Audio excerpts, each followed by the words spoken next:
my name is Carrie Schochet. I'm from Purple Squirrel Advisors. We are an executive search firm, and we have become, I would say, Zoom experts over the last year.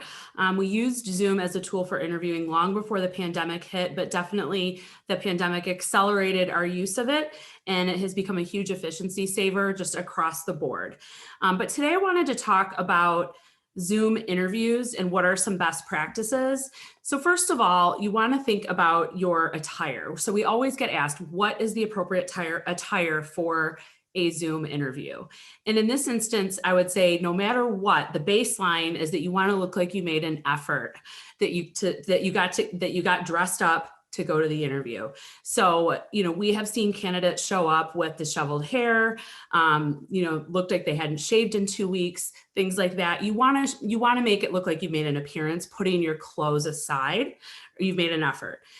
In terms of the actual attire, we have seen some candidates come in full suit and tie, and I have to say I'm impressed that they do that. I don't necessarily think it's necessary, but cater your attire to the type of company you're interviewing for, and that would hold true for an in-person interview as well.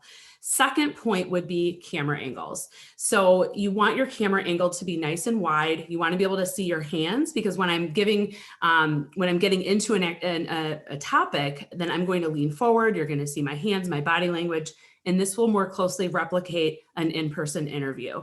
If your camera angle is too close to your face, then you only can see the face and the head, and that is not going to be able to convey your excitement about the opportunity.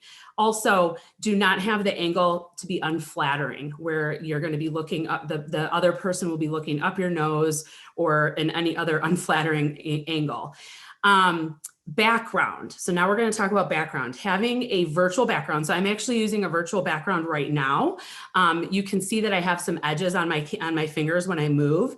I've actually got a green screen on the way that clips right onto the back of my chair. We'll put a link for that when we post this video. It will make the virtual backgrounds seamless. Very, very good. But if you don't have a clean background, use a virtual background, no matter what. We don't want to see laundry, piles of mail, dirty dishes, those types of things in the background. Keep your noise and distraction level to a minimum.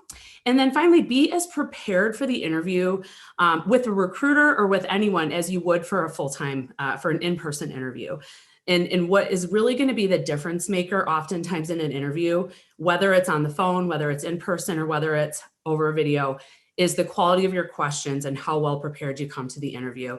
You've got to convey your excitement, but you're also conveying your excitement through thoughtful and curious questions. So that's huge. And finally, the last point is to follow up with those virtual interviews with a thank you. We've seen just a trend away from the interview follow-up and thank you note, and it's a huge mistake.